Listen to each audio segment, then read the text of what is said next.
예, 제일 졸릴 시간에 강의를 맡겨가지고 굉장히 부담이 됩니다. 원래 그 오후에 강의를 하면요, 뭐 조시는 분들도 계신데 뭐 신앙 양심으로 알아서 하시면 되겠습니다. 다만 그 강의를 시작하고 5분 내에 조는 거는 강사 책임이 아니라 그래요. 좀 피곤하신 분들은 5분 내에 이렇게 좀 주무시고요. 5분이 지났는데도 존다 그러면 그건 강사 책임이라고 합니다. 그래서 제 책임이 되지 않도록 협조해 주시면 대단히 감사를 드리겠습니다.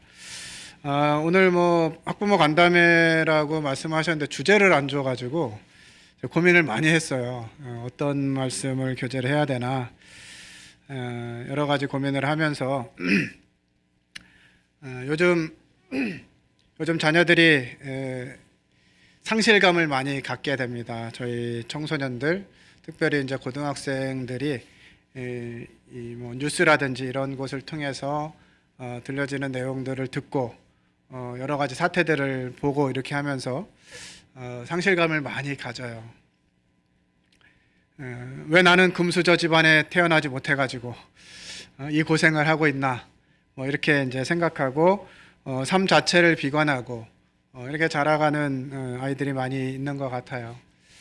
성경이 가르치는 바는 어떠한가 하는 부분들을 생각하면서 금수저 자녀로 만들 것이냐, 화목한 가정의 자녀로 만들 것이냐 하는 부분으로 오늘 좀 나누면 좋겠다는 마음이 들었습니다. 잠언 17장 1절에는 마른 떡 한 조각만 있고도 화목하는 것이 제육이 집에 가득하고도 다투는 것보다 나으니라, 이런 그 말씀이 있는데요. 과연 우리 자녀들을 어떤 아이로 성장하게 도울 것인가 하는 부분들을 살펴보도록 하겠습니다. 오늘은 화목한 가정의 원리에 대해서 좀 살펴보려고 하고요. 그래서 부부가 화목한 부부는 무엇인가, 또 부모들에게 성경이 말씀하시는 바는 무엇인가, 그리고 자녀들이 부모에게 원하는 것은 무엇인가 하는 부분들을 좀 살펴보려고 합니다. 앞에 보시면은 그래프가 하나 나오는데요. 위쪽은 성품이고 오른쪽 화살표는 신앙입니다. 여러분들의 자녀가 어떤 사람이 되었으면 좋겠나 생각할 때 1번, 성품은 좋은데 신앙이 좀 떨어져. 이런 아이는 어떤 아이입니까? 안타까운 아이예요. 두 번째로 성품은 좋은데 성품도 좋고 신앙도 좋아. 이러면 아주 훌륭한 자녀가 되겠죠. 세 번째로 성품도 별로고 신앙도 별로야. 인생이 괴롭습니다. 이런 사람은. 네 번째, 신앙은 좋은데 성품이 별로 안 좋아. 이런 경우가 가끔 있죠. 이런 사람 무시하기는 어렵지만 이게 별로 좋아하진 않아요. 그죠?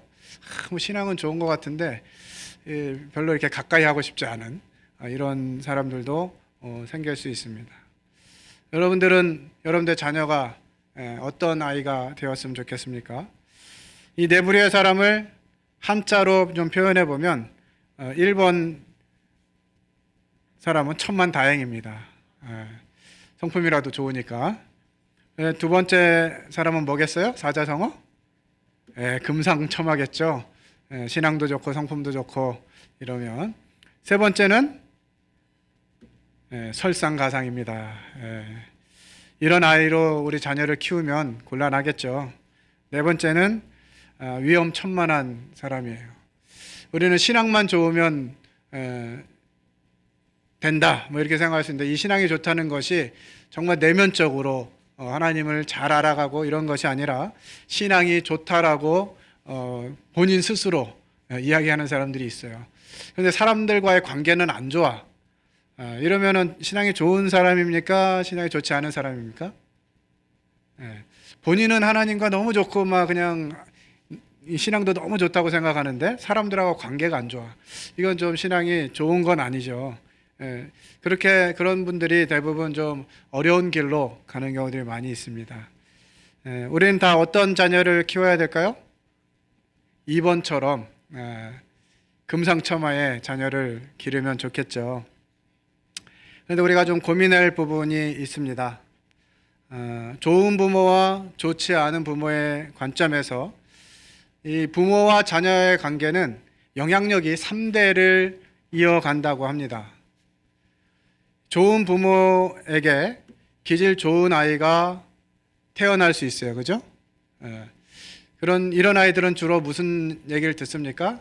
아유, 훌륭한 부모 밑에서 자라가지고 참 좋은 아이구나 이렇게 얘기를 들어요. 이런 아이는 나중에 결혼을 하게 되면 자녀를 낳았을 때 어떤 부모가 될 수 있을까요? 좋은 부모가 될 수 있습니다. 왜? 부모가 좋은 영향을 끼쳤기 때문에 그렇게 될 수 있죠. 근데 좋은 부모 밑에 가끔은 기질이 좋지 않은 아이가 태어나기도 합니다. 그죠? 부모는 안 그런데 너는 왜 그 모양이냐? 누굴 닮아서 그러냐? 너 주소온 애 아니냐? 뭐 이런 얘기를 평가를 받는 그런 아이들이 있을 수 있어요. 그죠? 부모랑은 좀 다르게 그런 소리를 듣는 그런 아이들이 좀 있습니다. 하지만 이런 아이들도 결혼을 하면 좋은 부모가 될 가능성이 많습니다. 왜냐하면 본인이 좋지 않은 기질이 있지만 부모로부터 좋은 성품과 좋은 부모로서의 본을 배웠기 때문에 좋은 부모가 될 가능성이 많습니다. 그런데 좋지 않은 부모를 두었을 경우에 그 중에도 이제 기질이 좋은 아이가 있지요. 참 부모를 보면 저런 성품의 애가 어디서 나왔을까 싶을 정도로 아주 착하고 온유하고 성품도 좋은 이런 아이들이 나오기도 합니다. 그런데 이 아이가 결혼하면 좋은 부모가 될까요? 되지 않을까요? 좋은 부모가 되기가 쉽지가 않습니다. 아이의 기질은 좋지만 부모로부터 좋은 것들을 배우지 못하고 좋지 않은 것들만 배웠기 때문에 좋지 않은 영향력들을 받았기 때문에 이 아이가 결혼을 해서 부모가 됐을 때 좋은 부모가 되기는 쉽지가 않아요. 마지막으로 좋지 않은 부모에게서 기질이 좋지 않은 아이가 태어납니다. 설상가상이죠. 참 이런 아이들은 결혼해서도 좋은 부모가 되기가 어렵습니다. 본인의 기질도 그러하고 부모로부터 좋은 것도 좋은 본도 배우지 못했기 때문에 그렇게 되는 것이지요. 그런데 성경은 이 성경의 여러 관계들을 볼 때 이 좋은 부모가 내 자녀뿐만 아니라 내 손자들에게까지 영향을 미치게 된다는 것이에요. 3대를 흘러가게 된다는 것입니다. 지금 40대, 50대에 살고 계신 이런 성도님들은 사실 좋은 부모로부터 좋은 영향력을 받기가 참 힘든 시대에 태어난 분들이에요. 그렇지 않습니까? 저도 저희 부모에게 무슨 좋은 영향력을 받은 기억이 없어요. 물론 애쓰셨죠. 저희들을 기르고 잘 키우시느라 애를 쓰셨는데 부모로서 좋은 영향력을 잘 배우지 못했습니다. 그래서 저희 또래에 계신 분들 또한 좋은 부모가 되기가 쉽지가 않아요. 왜? 그런 본을 배우질 못했기 때문에. 그런데 지금 이제 20대, 30대 살아가고 있는 이런 청년 시대의 자녀들은 그래도 이 부모는 어때야 된다라고 하는 가르침을 받은 부모 밑에서 자라고 있으면서 조금 좋은 영향력을 받기도 합니다. 그래서 살펴봐야 되는 부분들은 과연 내가 내 아이들에게 좋은 부모인가 라고 하는 것이죠. 지금까지 좋은 부모가 아니었다 할지라도 앞으로 좋은 부모, 좋은 영향력을 끼치기 위해서 어떻게 할 것인가를 사실 우리는 고민을 해야 합니다. 그래서 자녀와 부모 사이에 관계의 회복이 필요해요. 이 관계가 회복되지 않으면 우리 자녀들은 나로부터 좋은 영향력이 아닌 좋지 않은 영향력을 받은 그 감정과 그 경험으로 부모가 되는 것이에요.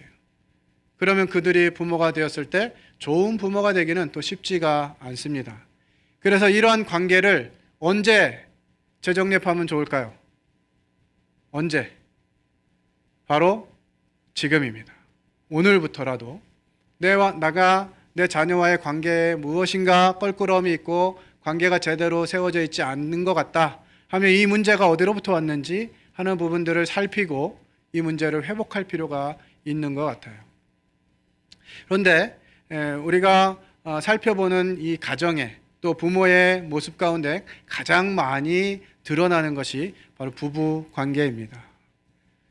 이 부부 관계가 좋지 않은데 그 안에서 성품이 좋은 자녀들이 태어나는 것은 참 쉽지 않아요. 오늘날 이 결손 가정에서 자라난 아이들 중에 문제점을 가지고 있는 아이들이 많잖아요. 부모로부터 이 부부가 화목하지 않은 모습들, 또 부모가 좋은 관계에 있지 않은 가정의 아이들은 정서적으로 안정될 수가 없는 것입니다. 그래서 이런 가정에서 태어난 아이들이 성장하면서 계속 마음 가운데 이 좋지 않은 영향력들이 쌓이게 되고 그것들이 밖으로 표출되어질 때 이 부모의 반응, 이런 것들에 의해서 점점 더 이 악순환이 되어지는 것이죠. 부모로부터 이 좋지 않은 영향력을 받은 것 때문에 아이의 마음에 좋지 않은 성품들이 쌓이게 되고 이 성품들이 밖으로 표현될 때 좋은 부모가 아니기 때문에 표현되어지는 것을 긍휼한 마음으로 바라보는 것이 아니라 너는 왜 그 모양이냐, 너는 왜 그러냐 하면서 이 아이의 안에서 나오는 이와 같은 표현들까지도 잘못됐다고 나무라고 이런 과정들을 통해서 또 아이들은 계속해서 마음의 상처를 쌓아가는 것이죠. 그러다가 이제 외부적으로 어떤 일들을 발휘할 만한 상황이 생기게 되면 그것들이 표출되는 것입니다.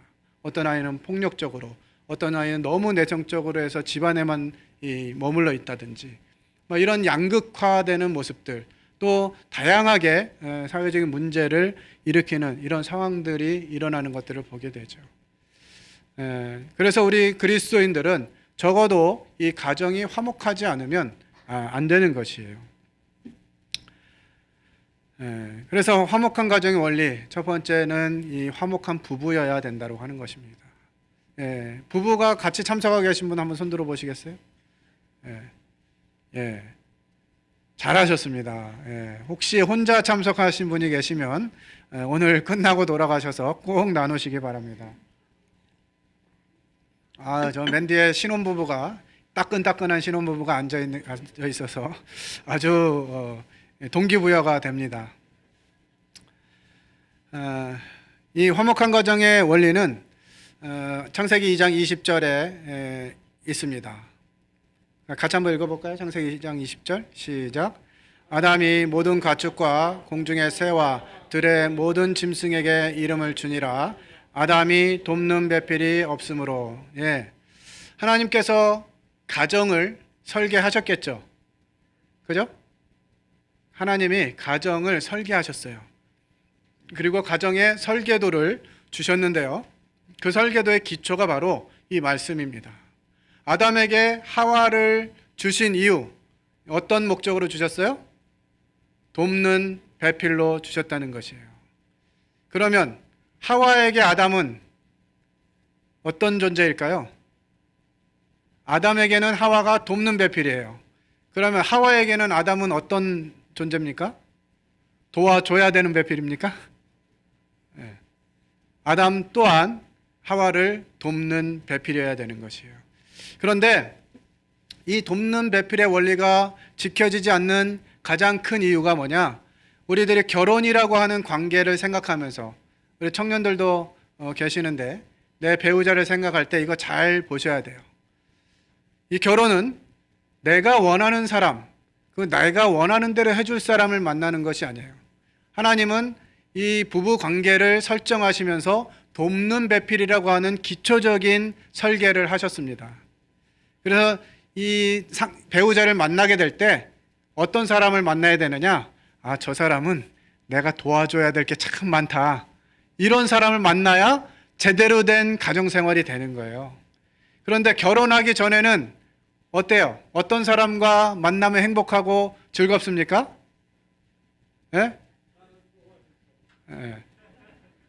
나한테 잘해주는 사람, 나만 바라보는 사람, 그런 사람이 나의 이상형일 것 같잖아요. 저 사람은 결혼하면 날 고생 안 시킬 것 같아. 그래서 형제들이 무슨 약속을 해요? 내가 너랑 결혼하면 손에 물 한 방울 안 묻힐 거야. 이렇게 결혼을 하잖아요. 그러면서 선물로 뭘 줘요? 고무장갑. 고무장갑 주면서 난 네 손에 물 안 묻힐 거야. 고무장갑 꼭 끼고 해. 뭐 이렇게 얘기하죠. 그러니까 이런 이상적인 배우자를 기대한다는 것입니다. 특히나 모임에서 자란 청년들을 보게 되면 환상에 빠져 있는 경우가 많아요. 어떤 환상이요? 믿음 안에 자매이니까 어떻게 하면 결혼하면 어떻게 할까? 라고 기대해요? 내 말에 무조건 순종하겠지 라는 기대감을 갖는단 말이에요. 반대로 자매들은 어때요? 내가 결혼한 저 남자는 어떻게 해줄 거야? 평생 나를 사랑해 줄 거야 라는 기대감을 가지고 결혼을 한단 말이죠. 그런데 결혼을 하면 그게 채워지는가요? 우리 믿음의 선배님들 여기 부치님 앉아 계신데 딱 결혼하니까 그게 되든가요? 결혼하면서부터 이상한 것들을 만나게 되는 거죠. 사람이 갑자기 변했어. 전에는 안 그러더니 결혼하니까 사람이 이상해졌어. 막 이런 생각들을 갖는 경우들이 많단 말이죠. 세상에서는 그래서 이 세상 청년들은 결혼이 무슨 무덤이라고 이야기하고 이런 좋지 않은 관계들이 자꾸 드러나는 모습들을 보면서 오늘날 젊은 청년들이 결혼을 안 하려고 해요. 그래서 이것이 얼마나 안타까운 상황인지를 생각하게 됩니다. 하나님이 원래 계획하신 이 가정의 설계, 이것들이 무시되어지고 오늘날 아침에 말씀드린 대로 이 세상의 원리들, 부부는 이래야 된다, 이래야 된다라고 하는 원리들이 이 가정 안에 침투되어 오면서 이 가정이 제대로 서지 못하고 깨어지는 모습들을 많이 보게 됩니다. 최근에 참 안타깝게도 믿음 안에서 결혼했음에도 이혼을 결정하고 이혼하고 이런 경우들이 왕왕 일어나고 있어요. 왜 이런 일들이 일어나는 것일까요? 이 원리가 바로 여기에 있는 것입니다. 창세기 2장 24절로 25절에 보면 이러므로 남자가 부모를 떠나 그의 아내와 합하여 둘이 한 몸을 이룰지로다. 아담과 그의 아내 두 사람이 벌거벗었으나 부끄러워하지 아니하니라 기록하고 있습니다. 하나님의 계획하심은 이제 남자와 여자가 연합해서 한 몸을 이루기를 원하셨어요. 이 원리 가운데 이제 돕는 배필로 지으신 것입니다.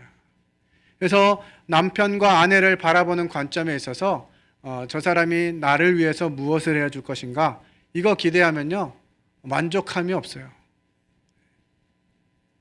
혜준 형제 아시겠어요? 이 아내가 나를 위해서 무엇을 해줄 것인가 거기에 초점을 가지고 있으면 만족함이 없다고요. 아내도 마찬가지죠. 내 남편이 나를 위해서 무엇을 해줄 것인가 거기에 기대감을 가지고 있으면 만족함이 없는 것이에요. 그런데 하나님께서 말씀하신 대로 내가 저 사람의 무엇을 채워줄 것인가 라고 하는 부분도 보는 거죠.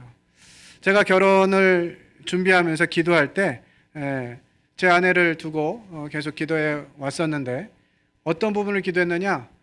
저의 필요를 채워줄 사람을 기도했어요.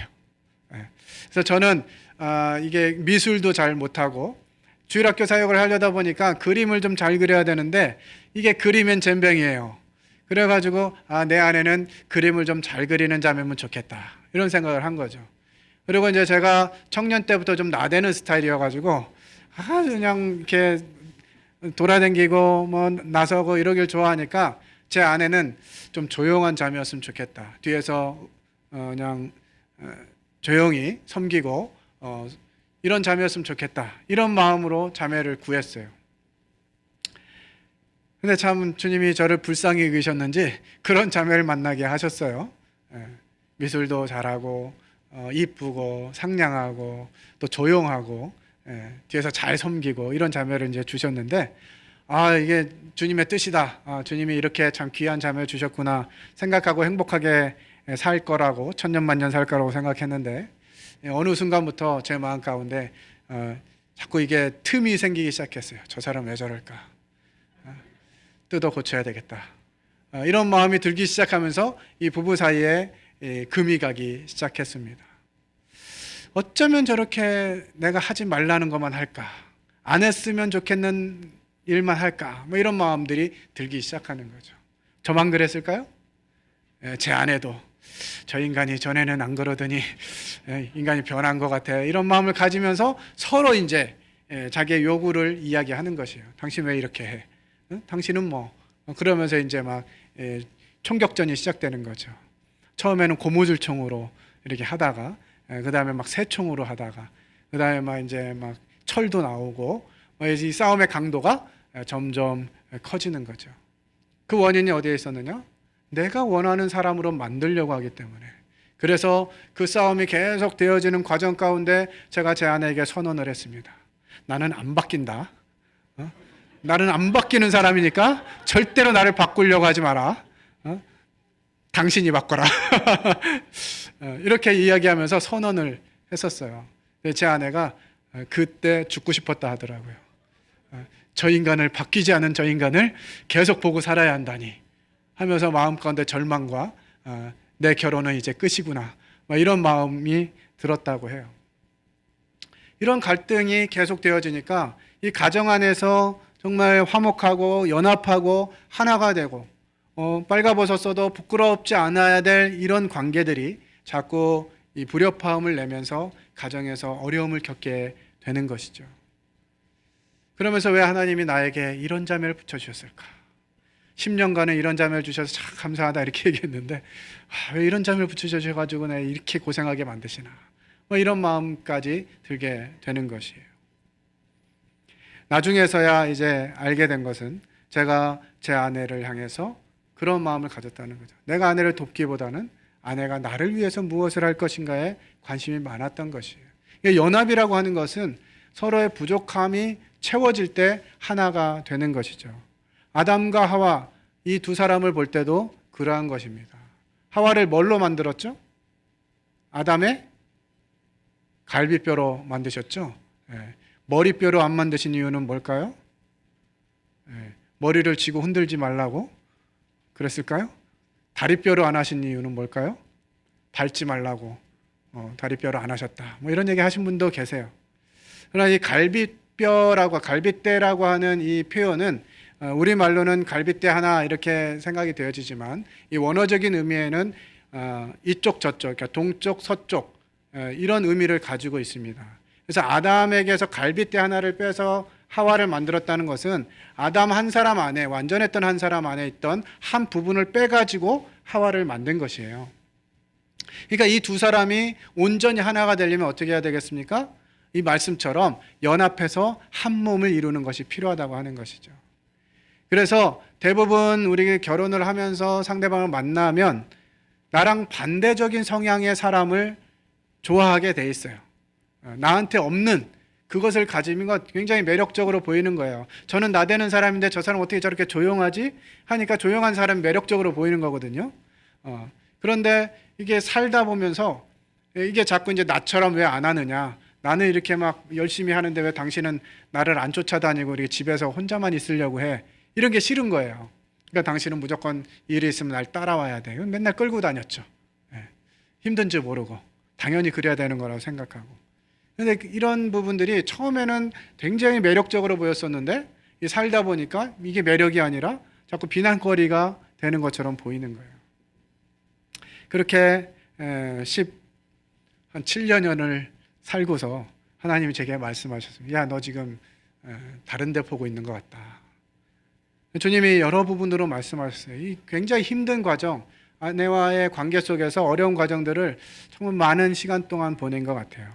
그래서 정말 이 사람하고 평생을 살아야 된다니 정말 지옥 같은 상황이다. 막 이런 느낌까지 들 때 주님이 말씀하셨어요.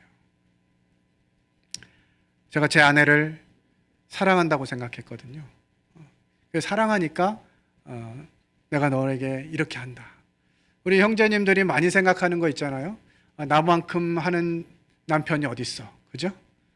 우리가 술을 먹어요, 담배를 펴요, 유흥을 해요. 그렇다고 밖에 나가서 뻘짓을 해요. 그런 것도 아닌데 왜 이렇게 나한테 불만을 갖는 거야 도대체? 그 정도도 못 봐주냐라고 하는 요구를 자꾸 하는 거죠. 저도 이제 그런 생각을 한 겁니다. 아니 도대체 내가 당신을 사랑 안 한 게 뭐야? 내가 돈을 많이 못 벌어다 주는 거 외에는 예. 근데 제 아내는 그게 중요한 사람인 거예요. 기본적인 필요가 채워져야 중요한 사람인데 저는 기본적인 필요를 어릴 때부터 잘 안 채우고 산 사람이거든요. 그래서 그냥 대충 먹고 대충 자고 뭐 이래도 괜찮은 사람인데 또 여자들은 그렇지가 않잖아요. 실제 생활을 해야 되고. 그런 부분들을 제가 잘 모르는 거죠. 근데 주님이 어느 날 말씀하셨습니다. 네 아내를 사랑하냐고. 사랑하죠. 진짜 사랑하냐고. 예, 사랑합니다. 근데 주님이 말씀을 보여주셨어요. 내 아내를 사랑하고 괴롭게 하지 말라. 그동안 사랑하라는 말은 많이 들어왔는데 이 괴롭게 하지 말라는 말씀이 성경에 있더라고요. 주님, 제가 제 아내를 괴롭히고 있습니까? 이렇게 물어보니까 괴롭히고 있대요. 제가 뭘 괴롭히고 있는데요? 하면서 생각하고 말씀 묵상하는데 괴롭힌다라고 하는 거의 주체는 누굽니까? 하는 사람입니까? 받는 사람입니까? 받는 사람이에요. 이 받는 사람이 괴로우면 괴롭게 하는 거거든요. 제 아내가 진짜 무지하게 괴로운 거예요. 그럼 저는 어떻게 한 거예요? 무지하게 괴롭힌 거죠. 그러니까 이런 원리를 하나님 보이셨어요.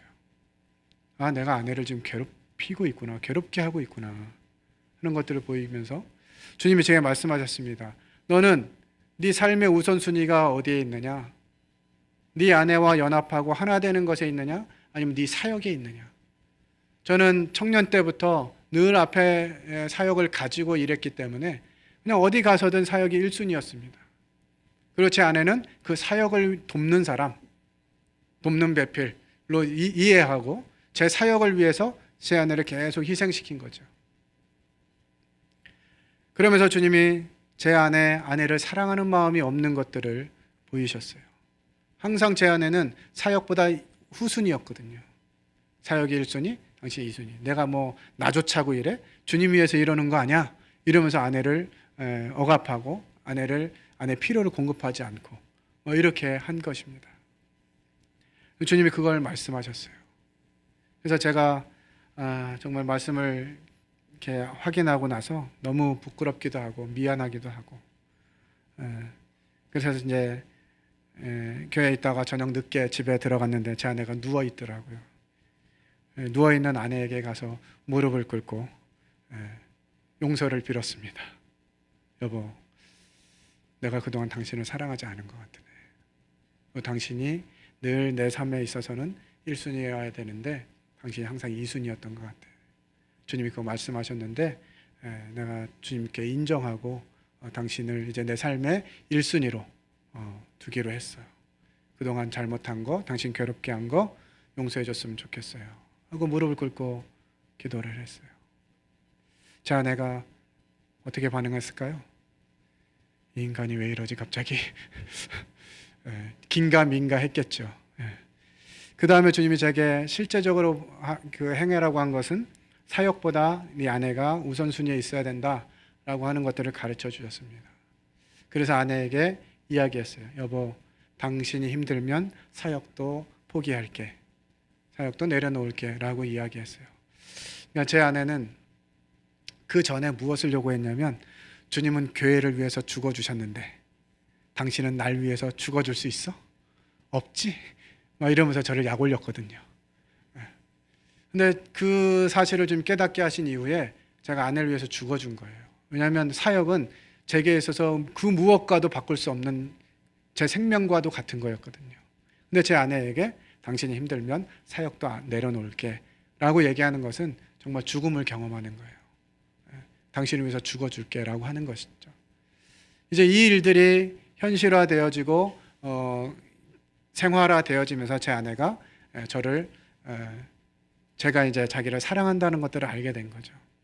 그리고 나서 제 아내를 위해서 돕는 배필이 되려고 하니까요, 얼마나 쉬웠는지 몰라요. 제 아내는요, 제게 뭐 대단한 걸 요구하지 않아요. 제가 지금 결혼 22주년 차 올해 이제 되는데요. 결혼 기념일 때마다 형제님들은 고민하잖아요. 이 사람 뭘 해가지고 행복해 해줄 수 있나. 뭐 이벤트도 기획하고 막 선물도 반짝이는 거 뭐 이런 것도 준비해야 되고 뭐 이런 거 이제 막 고민해야 되는데 제 아내는 그런 게 없는 사람이에요. 제가 나름대로 그래도 결혼 막 한 2주 전부터 어디 가서 뭘 보고 뭘 먹고 선물은 언제 주고 막 이런 거 계획하거든요. 그 당일날, 결혼기념일 당일날 다 깨집니다. 예, 어떻게 하면 제 아내가 항상 하는 말이 여보 영화 보고 짬뽕 먹고 옵시다 이렇게 해요. 그러면 영화 보는데 10,000원, 짬뽕 먹는데 10,000원, 한 2만 원 정도면 결혼기념일이 행복하게 지나가요. 근데 제 마음에는 이게 행복하지 않은 거예요.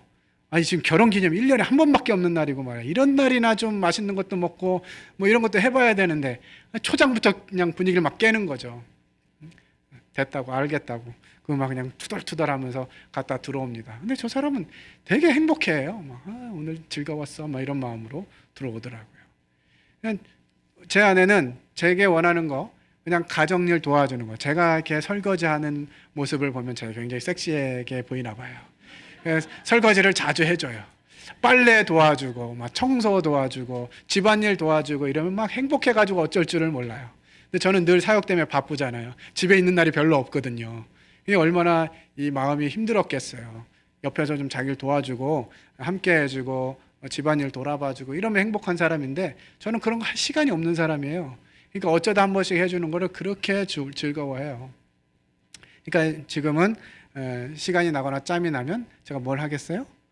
설거지하고 빨래 돌리고 청소하고 이런 거 하죠. 내가 무엇을 도와줄 것인가라는 것들을 고민하기 시작할 때 상대방이 행복해하기 시작하더라는 거예요. 상대방이 행복하면 어떻게 할까요? 그제서야 저 사람이 비로소 제 옷을 사기 시작하더라고요.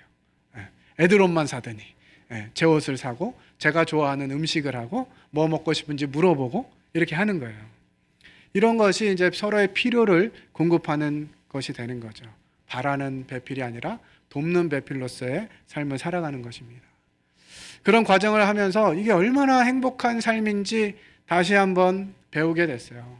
주님이 이렇게 분명한 원리를 성경에 말씀하셨는데 그동안 왜 모르고 이렇게 살았을까 생각해 보니까 아무도 그걸 가르쳐주는 사람이 없어요.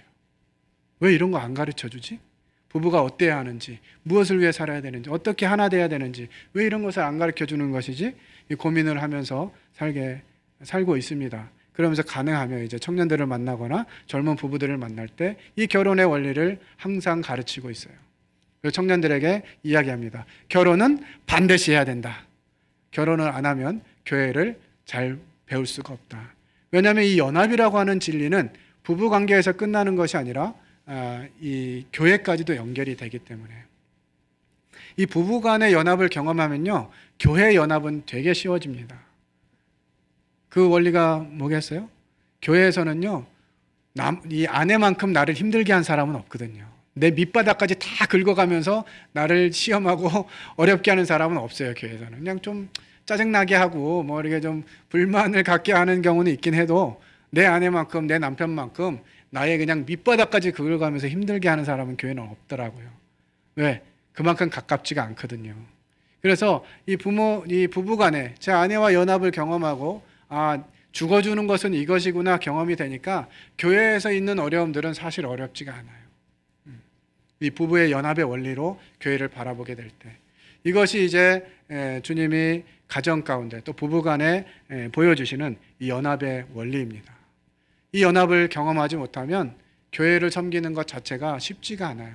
왜냐하면 조금만 나를 어렵게 하면 자꾸 싸우게 되거든요. 내가 원하는 사람으로 바꿔가려고 하는 거예요. 그러나 교회도 마찬가지로 서로 짐을 지라고 말씀하시고 서로 사랑하라고 서로 용납하라고 계속 말씀하시잖아요. 근데 이것이 내 중심으로 내가 원하는 대로 상대방을 바꾸려고 하니까 힘든 관계가 되는 거예요. 그러나 상대방을 있는 그대로 인정하고 내가 그 사람을 위해서 무엇을 도울 것인가 고민하게 되면 교회 관계, 성도들과의 관계에 있어서도 이 연합의 원리로 함께 해나갈 수가 있는 것입니다.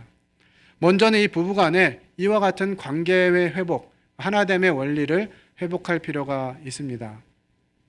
그리고 나서 이제 주님이 자녀를 주시면 자녀들에게 우리는 이와 같이 가르쳐야죠. 잠언 22장 6절 함께 읽겠습니다. 시작.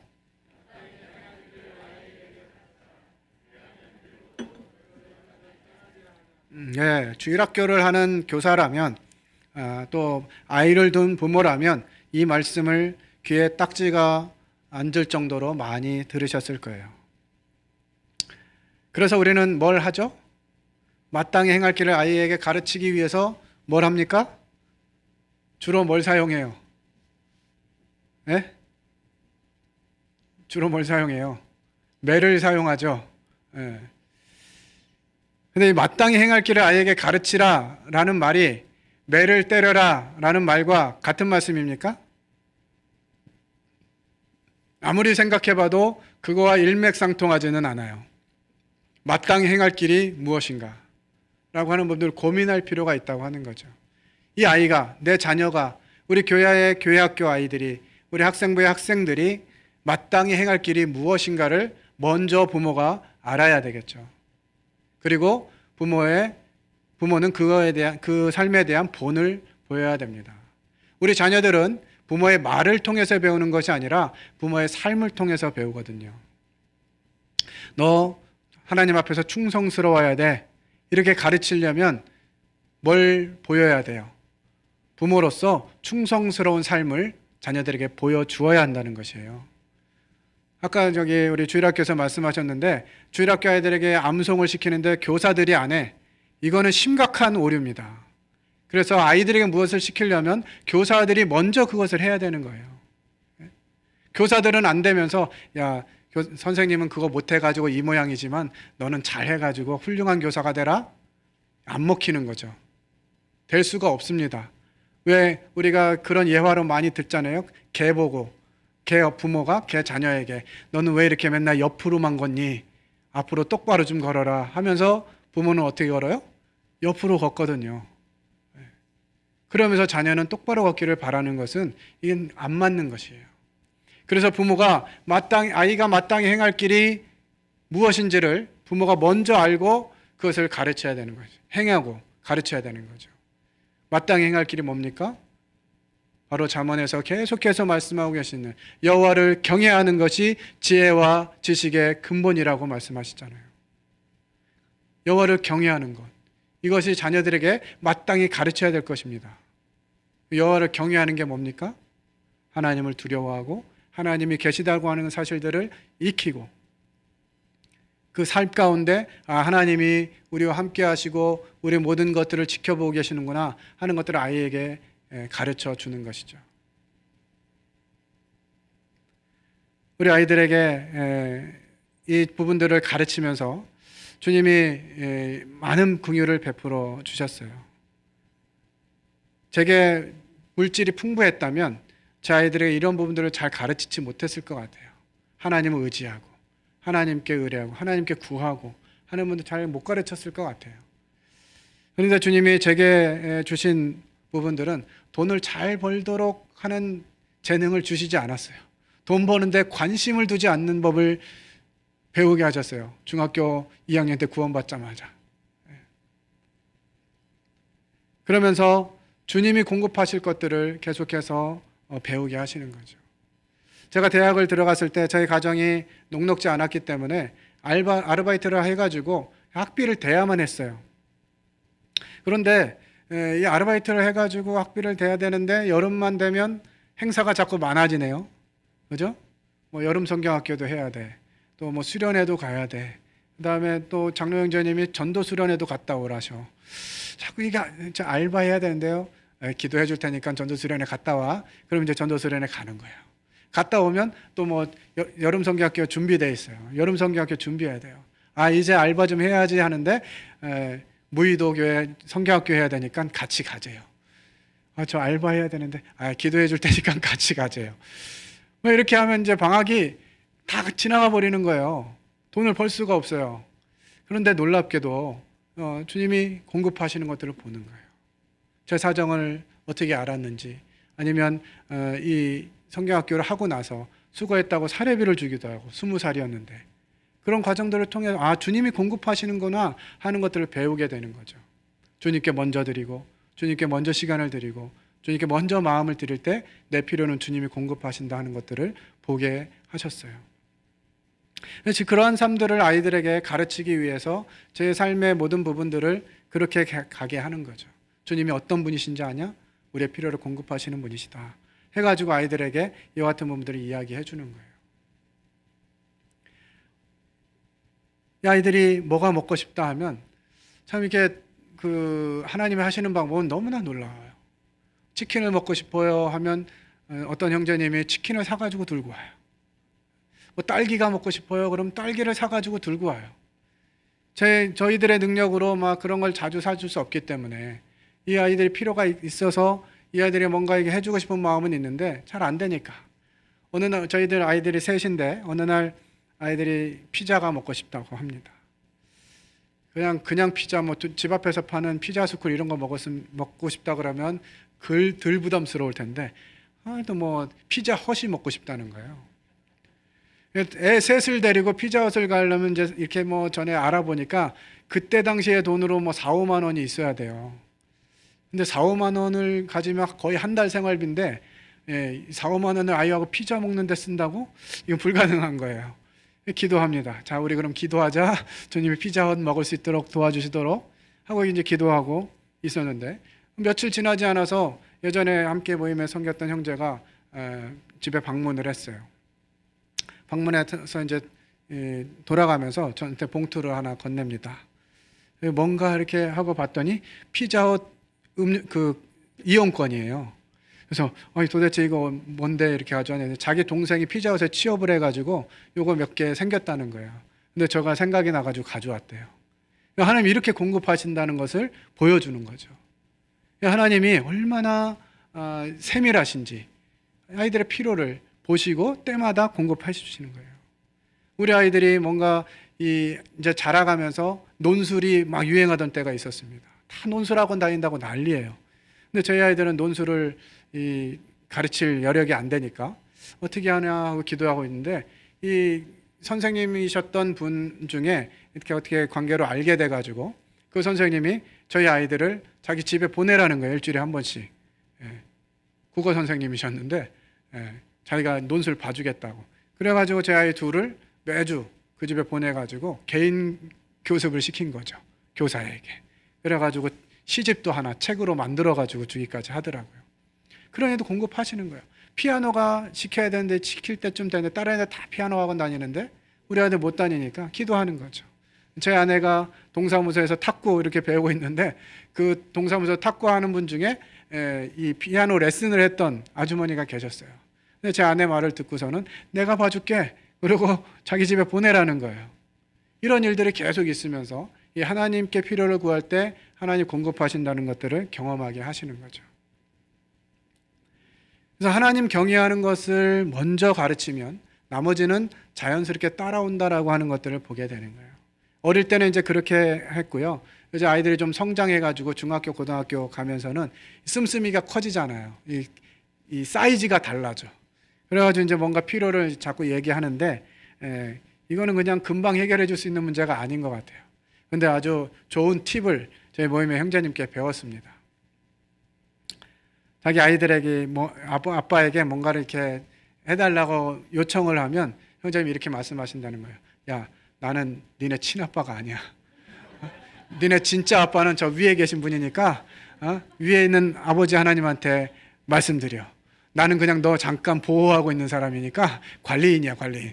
그러니까 니네 진짜 아빠한테 얘기해. 이렇게 하셨다 그러더라고요. 그래서 저도 이제 그걸 배워가지고 그렇게 하는 거죠. 야, 나는 네 진짜 아빠가 아니야. 진짜 아빠는 저 하늘 아버지니까 너 필요한 거 있으면 하나님께 얘기해. 이렇게 해가지고 이제 아이들이 스스로 기도하면서 구할 수 있도록 하는 과정들을 밟는 겁니다. 이렇게 아이들이 어려서부터 하는 부분들을 배우고 그렇게 하면서 하나님 경외하는 것들을 알게 되는 거죠. 이 일을 요에서 1장 3절에서 어떻게 하라고 하십니까? 너희는 이를 너희 자녀에게 말하고 너희 자녀는 자기 자녀에게 말하고 그 자녀는 후세에 말할 것이니라. 그러니까 이거는 한 대에서 끝나는 것이 아니라 내가 내 아이 가르쳐서 끝나는 것이 아니라 내 아이가 부모가 되었을 때 그 자녀들에게도 가르칠 수 있도록 계속해서 후세에 전할 수 있는 흐름을 가져야 된다고 하는 것이죠. 이렇게 되면 어떻게 된다? 이사야 54장 13절 같이 읽겠습니다. 시작. 내 모든 자녀는 여호와의 교훈을 받을 것이니 내 자녀에게는 큰 평안이 있을 것이다. 우리가 이 하나님의 말씀, 아이에게 마땅히 가르쳐야 될 것들을 제대로 가르칠 때 우리 자녀에게 뭐가 있다고요? 큰 재물, 아닙니다. 큰 평안이 있을 거라고 말씀하시는 거예요. 정말 하나님의 말씀이 우리 아이들을 지배하게 될 때 우리 아이들의 큰 평안이 있는 것이죠. 이제 화목한 가정의 원리 중에서 자녀들이 원하는 게 뭐냐라고 하는 분도 좀 살펴보려고 하는데요. 우리 에베소서 6장 1절로 3절 말씀 한번 읽겠습니다. 시작.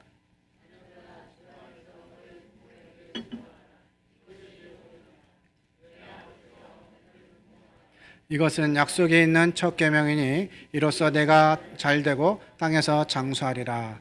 예. 이 말씀은 누구에게 주신 말씀입니까? 자녀들에게 주신 말씀이죠. 근데 이 말씀은 누가 주로 사용합니까? 부모가 주로 사용하죠. 참 애매합니다. 예. 아내들아 남편에게 순종하기를 누구에게 주신 말씀이에요? 아내들에게. 근데 누가 주로 사용해요? 남편이 사용해요. 반대로 남편들아 아내 사랑하기를 그리스도께서 교회를 사랑하신 같이 하고. 누구에게 주신 말씀이에요? 남편에게 주신 말씀인데 누가 주로 사용해요? 아내들이 주로 사용해요. 그러니까 각자 하나님이 주신 말씀들이 있는데 그것들을 사용하지 않고 상대방에게 주신 말씀을 자꾸 하라고 강요하고 있는 거예요. 자녀들을 보는데도 이 원리가 적용되는 것을 보면서 저는 굉장히 놀랐습니다. 부모들은 부모들에게 주신 말씀 잘 기억하지 않아요. 그리고 자녀들에게 요구만 합니다. 부모들에게 주신 말씀 뭐죠? 밑에 있습니다. 골로새 3장 21절 같이 읽겠습니다. 시작. 에베소 6장 4절도 읽겠습니다. 시작. 또 아비들아 너희 자녀를 노엽게 하지 말고 오직 주의 교훈과 훈계로 양육하라. 이것이 부모들에게 주신 말씀입니다. 자녀를 노엽게 하지 말라. 어떻게 하면 자녀가 노엽게 되나요? 부모가 어떻게 하면 자녀가 노여워할까요? 매를 때리면 자녀들이 노여워할까요? 그럴 수도 있습니다. 이 매를 때리는데 감정을 섞어가지고 때리면 아이들이 노여워하게 돼 있어요. 또 뭐 매를 때릴 뿐만 아니라 말할 때도 마찬가지죠. 아이들을 인정하고 아이들을 격려하지는 않으면서 그런 말은 잘 안 해요. 잘했다, 수고했다, 고생했다, 애썼다 이런 말은 잘 안 해요. 그런데 뭐 잘못하면 어떻게 하기 시작합니까? 아이고 막 이러면서 우리의 입에서 자녀들을 노엽게 하는 말들이 많이 나온다라고 하는 것이죠. 그러면서 부모에게 순종하라고 그랬는데 왜 순종 안 하느냐 하면서 아이를 질책하기 시작합니다. 부모로서의 역할이 물론 자녀들이 순종하게 하도록 가르쳐야 되는데요. 이것 또한 우리가 먼저 순종하는 태도를 보여야 하는 것이에요. 하나님께 순종하는 태도. 아내는 남편에게, 남편은 아내에게 순종하는 태도를 보이는 것이에요. 그럴 때 아이들이 순종은 이렇게 하는 거구나 하고 배울 수 있는 것이죠. 왜 순종하라고 했는데 순종하지 않냐 하고 매를 때린다고 해가지고 이 문제가 해결되는 것이 아니에요. 어릴 때는 매를 때리면 잘 듣는 것 같아요. 해결되는 것 같아요. 그런데 아이의 마음 가운데 계속해서 이 노여움이 쌓이기 시작하면요. 이미 이제 중학교, 고등학교 올라가면 이게 안 먹히기 시작합니다. 그러면서 부모들은 무슨 생각을 해요? 이 자식이 변했어. 이제 컸다고, 머리 좀 컸다고 이제 대드네. 막 이렇게 되면서 더 막 어려워지는 거죠. 자녀들을 노엽게 하지 말라 하는 것이 부모에게 주어진 말씀입니다. 우리는 아이들을 징계하고 아이들이 바로 설 수 있도록 훈육하고 이럴 책임이 있어요. 그런데 어떤 부분들을 징계하고 어떻게 훈계할 거냐라고 하는 부분들에 대해서는 잘 못 배웁니다. 그저 그냥 때려. 때려도 죽지 않는다고 그랬어. 이거 막 때리라는 거예요. 제가 20대 초반에 주일학교를 할 때 어떤 부치님이 이렇게 종이에다가 뭔가 뾰족히 적으셔가지고 저한테 주셨어요. 문영재 이거 읽어봐. 제가 읽어보니까 다 때리라는 말씀을 한 바닥을 적어가지고 주셨더라고요. 그래서 도대체 애들을 어떻게 해야 되나. 여기가 애들 때려서 가르치라고 돼 있지 잘 때려서 가르쳐 이렇게 주셨어요. 그래서 그 말씀을 받고 제가 집에 가서 말씀을 몇 번 다시 읽어보면서 고민을 장구한 끝에 이 말씀은 누구에게 주신 말씀인가 자세히 살펴봤습니다. 대부분 누구에게 주셨을까요? 때리라고 하는 말씀 누구에게 주셨겠어요? 부모에게 주신 말씀이겠죠. 그러니까 부모와 같은 마음이 되기 전에는 아이들을 때릴 수 없겠다는 생각이 들었어요. 그래서 제가 아이들을 징계하고 훈계하고 책망하고 이렇게 하면서 정말 부모와 같은 마음, 내가 네 부모라면 라는 마음이 들기 전에는 아이들을 혼내지 않았어요. 그러니까 아이들에게 주어진 말씀, 그리고 아이들 편에서는 이와 같은 과정들이 필요하다고 하는 것이죠. 우리나라가요, 조선시대로부터 대대로 내려오는 문화, 무슨 문화죠? 유교 문화. 이 유교 문화가 성경 위에 있는 것 같아요. 성경이 말하는 바인지 아니면 우리가 그렇게 해왔기 때문에 그렇게 해야 되는 것인지 하는 부분들을 여러 부분 좀 생각해 볼 필요가 있는 것 같아요. 법도 아닌데 그렇게 안 하면 마치 성경 말씀을 순종 안 하는 것처럼 아이들을 대하는 경우들이 많거든요. 예를 들면 인사하는 겁니다. 인사. 수원중보교회는 인사를 어떻게 하시나요? 누가 먼저 인사하죠? 보통 우리들의 관계 속에서, 사회 속에서라든지 이런 속에서 누가 먼저 인사합니까? 어린 사람이 먼저 하시나요? 이게 유교예요. 먼저 본 사람이 먼저 하는 게 원리 아니겠습니까? 어린 사람이 항상 먼저 보는 건 아니잖아요. 뒤로 가고 있는데, 앞에 가고 있는데 어떻게 뒤에 있는 상사를 보고 뒤에 있는 어른을 보고 인사해요? 그럼 어떻게 해야 돼요? 먼저 본 사람이 인사하잖아요. 여보게 뭐 이렇게 인사도 하고 이렇게 하잖아요. 교회에서도 사실은 마찬가지입니다. 우리가 이렇게 인사하는 과정을 이렇게 살펴보면 꼭 어린 사람이 찾아가 가지고 인사하는 거 외에는 대부분 먼저 보신 분들이 인사해요. 그죠? 그럼 아이들하고 관계도 어때야 할까요? 항상 아이가 어른에게 먼저 인사해야 된다라고 하는 우리들의 생각이 있어요. 이게 유교적인 가르침인 것 같아요. 물론 인사를 잘 가르치고 해야 됩니다만 아이들의 관심사는 다른 데 있다는 거예요. 자, 우리 아이들이 저 예배당에 저기서 막 뛰어 들어옵니다. 그러면서 무엇을 생각하면서 뛰어 들어올까요? 우리 아이들은 누구한테 인사 먼저 할까? 이런 마음 가지고 막 들뜬 마음으로 들어올까요? 그렇지 않겠죠? 뭘 생각하면 들어와요? 내 친구 왔나? 아니면 날 뭐 하고 놀 것인가? 이런 기대감을 가지고 막 뛰어 들어옵니다. 그 예배당에 어른들이 몇 분 앉아 계세요? 보일까요? 안 보일까요? 안 보여요. 그러니까 얘가 예의가 없어가지고 싸가지가 없어가지고 인사 안 하는 게 아니에요. 아이들의 눈높이가 다른 거예요.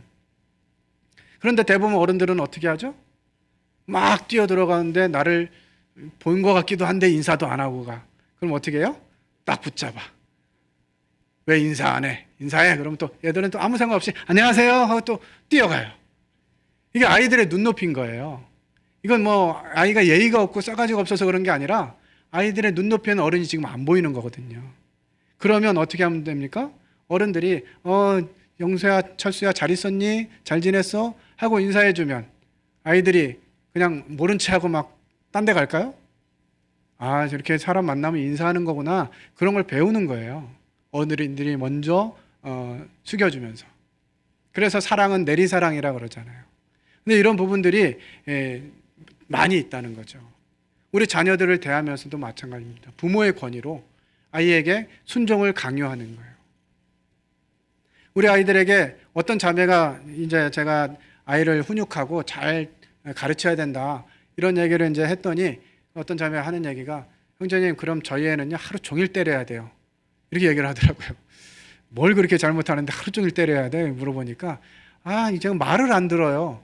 뭘 그렇게 하지 말라 그러는데 그러니까 어리기 때문에 하는 거 있잖아요. 예를 들면 밥을 자기가 먹고 싶어 해. 3살, 4살 되는 아이들을 다 공통적으로 일어나는 현상이잖아요. 밥을 자기가 먹고 싶어 해. 그런데 자기가 먹으면 어떻게 돼요? 다 흘려. 반 이상 흘려. 그러니까 부모는 어떻게 하고 싶어요? 먹여주고 싶어 해. 그런데 그 시기에 그 아이는 뭘 배워야 되는 줄 알아요? 숟가락질을 통해서 이 아이가 내가 이렇게 성장하고 있구나 하는 걸 배워야 될 시기란 말이죠. 그래서 그거 하고 싶어 하는 거예요. 그런데 그 욕구는 무시한 채 야, 자꾸 흘리니까 엄마 2번 일해야 되잖아. 그냥 먹어! 해가지고 막 떠먹여주기 시작하잖아요. 떠먹여주는 것도 괜찮은데 이게 습관이 되면 어떻게 돼요? 쫓아다니면서 먹여야 돼요. 쫓아다니면서. 배가 고프면 어련히 먹지 않겠습니까? 오늘날은 그냥 애를 쫓아다니면서 밥을 먹이려고 이렇게 애쓰는지 모르겠어요. 밥 먹는 시간에 안 먹으면 딱 끝내고 그냥 다음 끼니 때까지 아무것도 안 주면요 밥때 잘 먹거든요. 근데 그냥 밥이 팅팅 불어가지고 그냥 물에 말았는지 국에 말았는지 팅팅 부는 거 끌고 다니면서 그냥 먹어 이렇게 하니까 애가 그렇게 배우는 거잖아요. 이런 부분들을 우리 여러 가지 생각해 봐야 돼요. 한 예를 들었습니다만은 이런 부분들을 고민해 봐야 된다고 하죠. 아이들의 눈높이를 맞추는 거. 아이들은 어떻게 생각할 것인가? 내 아이는 어떻게 생각할 것인가? 성장 과정에 있어서 무엇인가 배워야 되는, 스스로 해야 되고 스스로 할 줄 알아야 되는 이런 영역들을 해가는데 그런 거 하지 말라 그러는 거야. 자꾸 귀찮아지니까. 이런 부분들이 있다고 하는 거예요. 청소년이 부모에게 가장 듣고 싶은 말 1위부터 6위를 찾아봤습니다. 자, 엄마들이 한번 읽어볼까요? 1위부터 6위까지 엄마들만 읽어보겠습니다. 시작.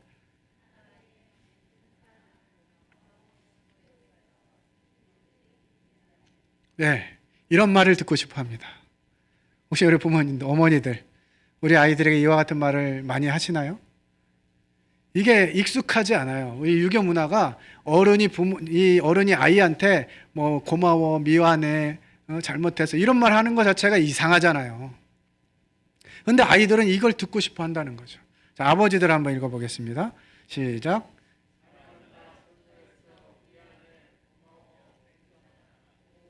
네, 이런 말을 듣고 싶어 한대요. 우리 자녀들에게 아버지들께서 사랑한다, 수고했어 이런 말 많이 해주세요. 참 놀라운 것은 3위가 미안해. 아버지들은 미안한 게 참 많아요. 네? 그래서 아버지들에게 요구되는 거 미안해란 말을 자꾸 듣고 싶다는 거예요. 왜 미안하다는 말을 듣고 싶겠어요? 아이들은 아버지 어떤 말을 들으면 자꾸 상처가 된다는 거예요. 평소에 잘 얼굴도 안 보여주면서 가끔 한 번씩 보이는데 보일 때마다 자기를 나무라는 거예요. 그러니까 아이들은 그게 계속 상처인 거죠. 미안해, 고마워, 괜찮아, 보고 싶다. 이거 참 많이 들었고 했는데도 잘 안 되더라고요.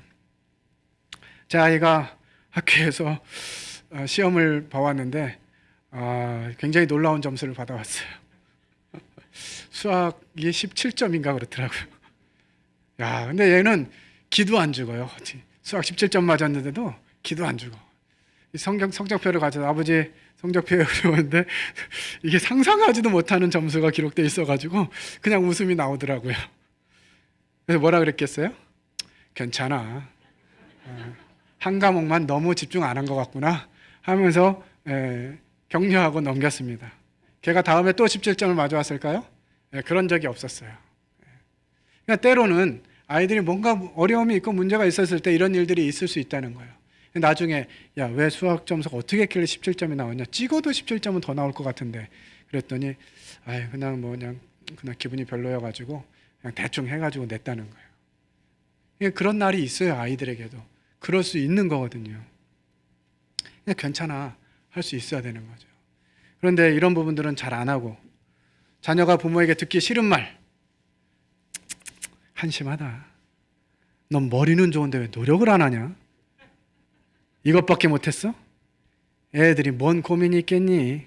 내가 너 그럴 줄 알았어. 너 왜 이 모양이니? 네가 그렇지 잘하는 게 뭐야? 내가 너 그럴 줄 알았다. 야, 학원을 안 보내주냐? 문제집을 안 사주냐? 무언가를 해보기도 전에 고개를 저어버리는 모습과 표정 이런 거 듣기 싫어하는 말입니다. 무시하는 거죠 대부분. 또 성적이 이게 뭐니? 또 다른 거 하고 있니? 공부 좀 해라. 시험 성적 안 나오면 어떻게 되는지 알지? 공부 좀 해라. 커서 뭐가 될래? 너 이번에 시험 못 보면 알아서 해라. 너 이번 시험 몇 등 했니? 이런 말들 듣기 싫다는 겁니다. 비교하는 말. 네 친구 길동에는 이것도 잘하더라. 야, 동생도 안 하는 짓을 하면 어떡해? 저거 누구 닮아서 그래? 그렇게 할 거면 그만둬라. 동생 보고 좀 배워라. 다른 애들은 잘만 하던데. 이런 비교하는 말. 그냥 잔소리. 방 청소 좀 해라. 다 너 잘 되라고 하는 소리야. 휴대폰 좀 작작 써라. 너는 항상 실수만 하니? 이런 말. 이런 말도 우리 자녀들이 듣기 싫어하는 말이에요. 듣고 싶은 말은 잘 안 하고 듣기 싫은 말은 잘하고. 이게 이제 가정에서 이 불협화음이 일어나는 부모와 자녀 간의 관계가 멀어지게 되는 이런 부분들입니다. 우리는 자녀를 위해서 한다고 하는 말인데 자녀들은 그것을 싫어하는 거예요. 그래서 나중에 하는 말이 뭡니까? 야, 내가 너한테 어떻게 해줬는데? 이런 얘기하면 자녀들은 뭐라 그래요? 언제 내가 해달라 그랬어요? 너 뭐 학원 보내고 그냥 과외시키느라고 허리가 휘었는데 내가 언제 학원 보내달라 그랬어요? 이렇게 되는 거거든요. 이런 부분들을 볼 때 이 말하는 것들, 특별히 하나님이 부모와 자녀에게 주어진 말씀들, 이런 부분들을 서로에게 하신 말씀들을 받고 그 말씀들의 순종함으로 인해서 이 부모와 자녀 간의 이 관계들도 회복되어져리라 생각이 됩니다. 오늘 오전에 드렸던 말씀과 같은 말씀, 여호수아 24장 14절 15절이에요. 세상에 워낙 많은 아이들과 관련된 지침들도 많고요. 이렇게 해야 된다라는 말도 많습니다. 오늘날 이 젊은 부모들이 자녀 양육을 배우는 교과서 뭡니까? 우리 아이가 달라졌어요. 따라하는데 안 달라져요. 우리 아이에게 문제가 있는 건가요? 또 이래가지고 우리 아이가 달라졌어요를 찾아가고 아무래도 안 달라져요.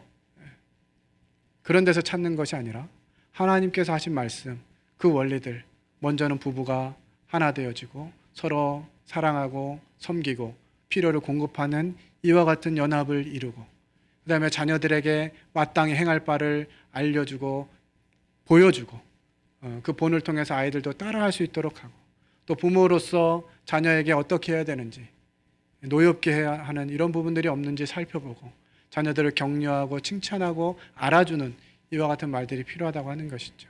이것이 하나님의 말씀입니다. 우리는 다른 것을 선택할 것이 아니라 하나님이 하신 말씀을 선택함으로 인해서 그것들을 통해 이 자녀들이 우리 주 안에서 잘 자라갈 수 있도록, 또 그 자녀들 또한 좋은 부모가 돼서 그들의 자녀들에게 좋은 부모의 역할을 할 수 있도록 계속해서 대를 이어서 이 가르침이 이어질 수 있도록 힘쓰고 기도해야 될 줄로 믿습니다. 이상으로 마치겠습니다.